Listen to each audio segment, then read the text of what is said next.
Mainstream media is also happy to largely ignore the president's soaring new approval rating.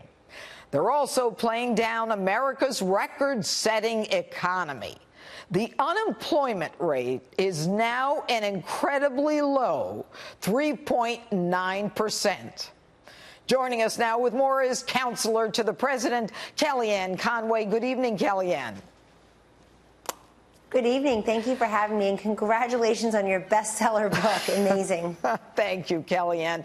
Listen, what we heard when over the last couple days was stunning enough, but the reaction by the press to Sarah Sanders and the reaction by the press when they are now saying that everyone close to the president knows that he's not well, like Mika Brzezinski, and the claim that the president is not well by Chris Matthews.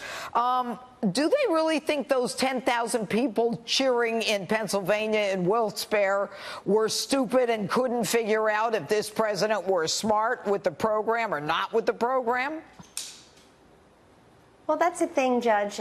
All across the country, and I travel frequently on behalf of the White House, and you see the president out in the hustings quite a bit now. He'll go to his third rally this week, tomorrow in Ohio. Right. He was in Florida and Pennsylvania already this week, and he does that for a very specific reason.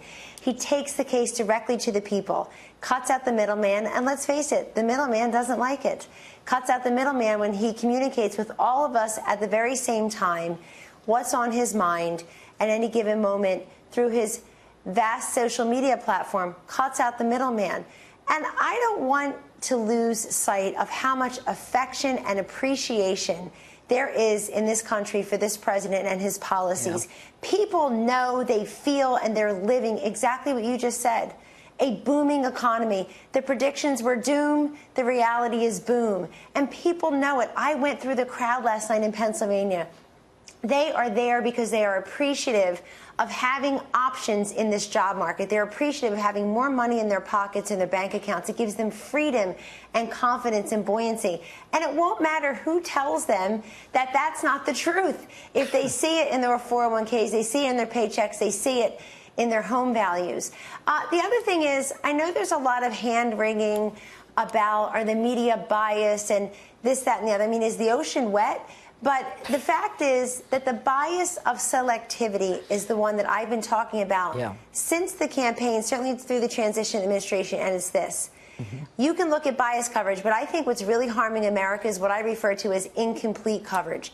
The omission of all of the stories that are actually news you can use, details and facts and figures that people need to know as Americans. So the administration and the media each have vast platforms. Ours is much bigger, frankly, which is probably also bothering some of these other folks and their ratings and their revenues. But we have responsibilities to make sure people get information. You for a second. I want to interrupt you. And they're just not doing that. They're not doing it. But, you know, when you talk about what's going on in this country, I mean, forget about the media that, you know, is just totally focused against Donald Trump. And I want to ask you, I want to get on another subject in a minute. But the animal spirits that are going on, the instincts in this country with the economy, when the president talked about Valley Forge and the role of steel in Pennsylvania, I mean, he is integrating the two issues, the economy and, you know, a patriotism. And I thought it was just brilliant the way he did it. But I want to go on to this woman with the New York Times who's going on the editorial board of the New York Times, Sarah Jung. You know, most journalists operate under the, you know, the guidance of the editorial board. And this woman is anti-cop. She's anti-white. She's anti-men. Everything that she said is explosive in her tweets. And yet the New York Times is supporting her on their editorial board. So has the gray lady flipped her lid? What are they doing?